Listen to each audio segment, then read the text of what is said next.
Cláudia, com você. Eu tenho aqui ao meu lado o Alexandre Francisco, que é professor, designer e espírita. E estamos abordando o tema espiritismo. Alexandre, como estamos falando, em consulta, você tinha mencionado que o Chico Xavier ele atendia a todos nas consultas. Como que funcionava esse atendimento? Na verdade, não era bem uma consulta. Ele recebia todos e beijava a mão, conversava se fosse possível, mas como eu fui numa época que ele estava já bem cansadinho na matéria, o atendimento era rápido. A gente apenas fazia uma fila para estar com ele, ele falava para a gente, olhava, sorria para a gente, beijava a nossa mão e a fila andava. Na verdade, era só. Agora ele ficava, acontecia na casa dele uma reunião espírita, que era palestra e prece. Então ele acompanhava aquele processo até o fim, ele fazia questão de estar ali presente e depois de receber todo mundo que estava ali, centenas de pessoas ali. Mas nem sempre ocorria então as psicografias, porque eu acredito que as pessoas iam mais na verdade, na psicografia. Quando a gente foi, eles já tinham outros médiuns que o auxiliavam nesse trabalho.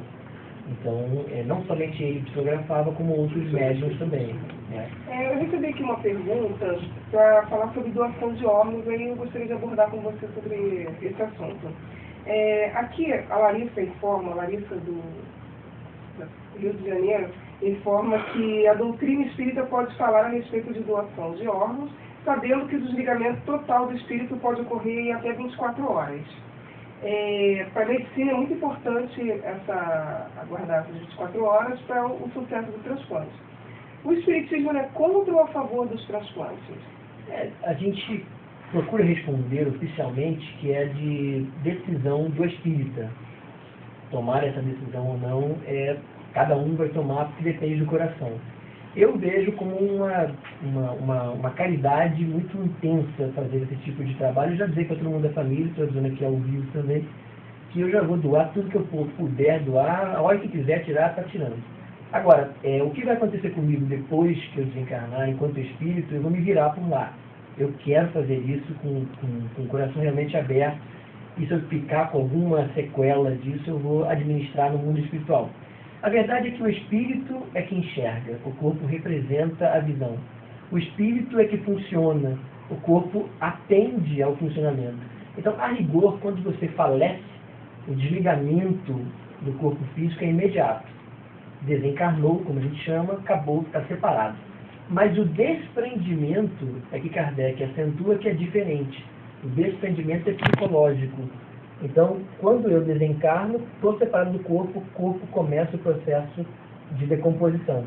Agora, o desprendimento é que não acontece. Então, pode haver espíritos apegados psicologicamente ao seu corpo ainda, porque a gente ainda está numa faixa evolutiva que precisa aprender bastante coisa, que ao ver o corpo sem os órgãos, de alguma forma, vai sofrer algum tipo de consequência psicológica. E seria correto afirmar que a pessoa, mesmo com o coração ainda batendo, ela já faleceu? Se a gente procura dizer que é quando a medicina estabelecer a morte, dar realmente o veredito da morte. E no caso, a morte cerebral. A morte cerebral efetiva. Quando aconteceu o que a gente vai chamar de desencarne, porque a medicina não tem instrumentos para detectar quando os espíritos separaram o corpo daquele desencarnante. Não dá para a gente ver isso. O médium até conseguiria ver. Mas, em tese, isso não é uma coisa frequente. Né? Qualquer local de acidente já se vê alguém se desprendendo oficialmente do corpo.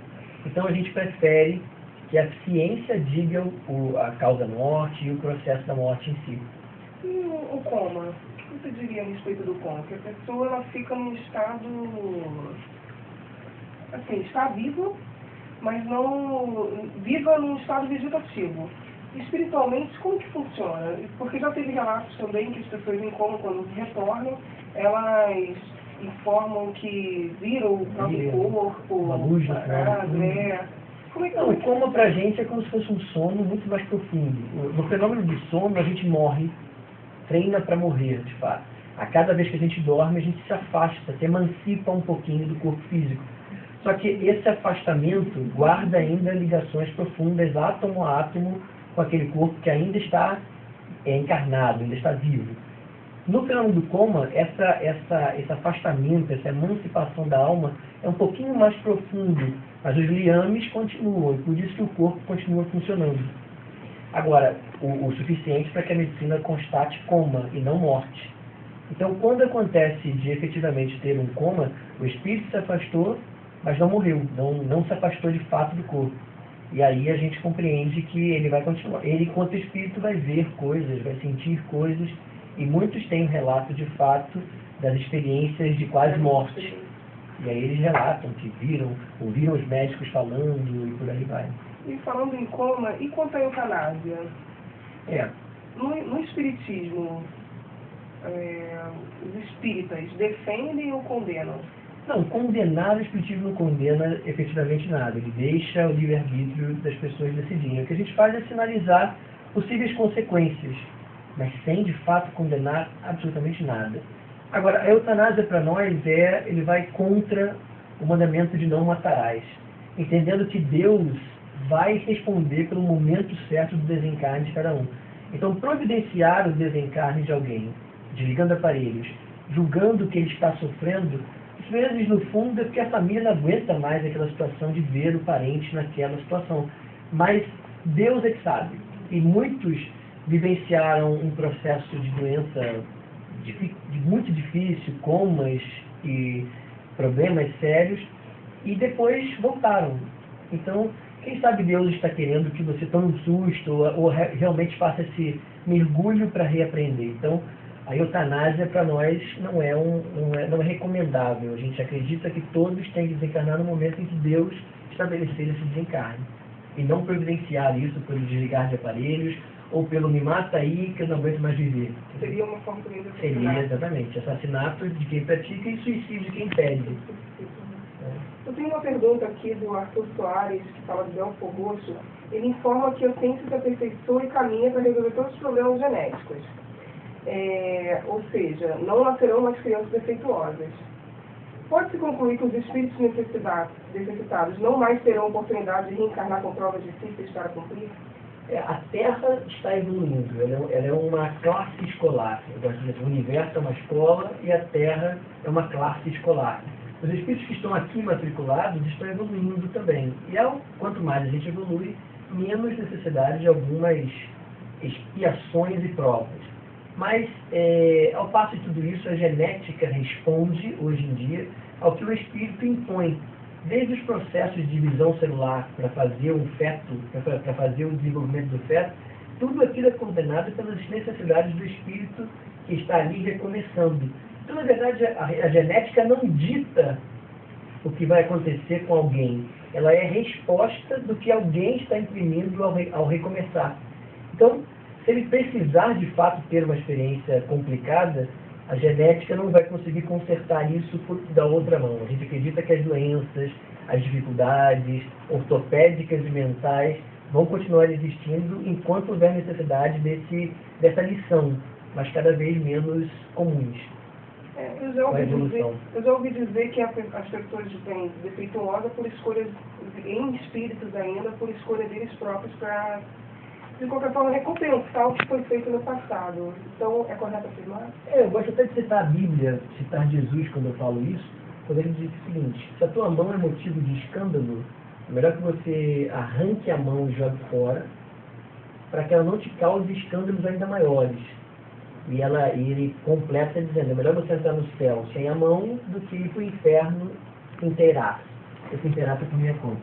Mas, na verdade, a reencarnação é esse processo. Quando você pede para reencarnar, alguma coisa você está querendo abrir mão para você aprender. Então, existem algumas provas de fato, em que você nasce com problemas congênitos sérios, não porque Deus não foi com a sua cara, é porque, de fato, em outras vivências, você, de alguma forma, desenvolveu um mal a alguém e precisa agora dar uma reparadinha. Mas isso não é um castigo efetivo, é uma oportunidade de aprendizado. A gente gosta de dizer bem claro isso, não é Deus punindo você, você matou, então vai morrer do mesmo jeito. Não.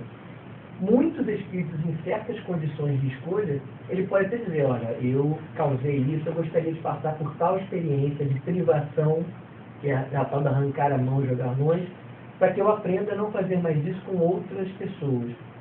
E quando a gente vem para a matéria, quando reencarna de fato, a gente esquece um pouquinho mas a gente não tem mais a consciência do que aconteceu no passado, mas a gente tem a senciência. Lá por dentro a gente sabe. E isso é detectável, inclusive, pelos equipamentos da parapsicologia quando faz regressões de memória. Isso não é um assunto espírita, mas só para saber que a ciência está chegando lá também. Isso ocorre também com os suicidas. O suicídio é um lamentável abandono de prova antes da hora. E ele é bastante complicado para o espírito que promove o suicídio, porque ele tinha uma carga de tempo que seria interessante para o crescimento dele, ele abriu mão desse tempo. Então, há algumas respostas que o universo cobra ele do porquê ele abandonou o corpo antes da hora. Agora, a misericórdia divina, ela é atuante o tempo todo, não é uma questão de justiça somente. A justiça divina, ela trabalha paralela à misericórdia divina. Então, Deus há de julgar sempre a intenção, a situação que levou alguém a cometer um suicídio.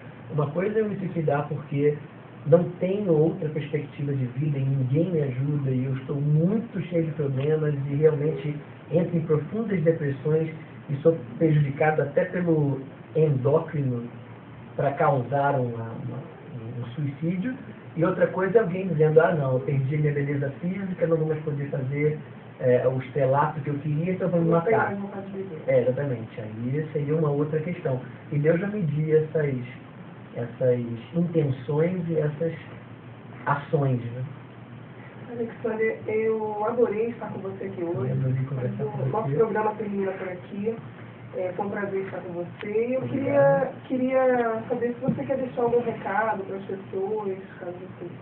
Ou um convite. Eu gostaria que quem desejar conhecer um pouquinho mais da doutrina espírita, além de muitos sites que nós temos à disposição, é só procurar no famoso Google ou no programa de pesquisa que você prefira. Além disso, nós temos uma literatura vasta de livros como o próprio Nosso Lar, há os livros de base da doutrina espírita, como é o Livro dos Espíritos, que eu aqui recomendo que se leia, para se entender o que é a doutrina espírita como um todo. Né?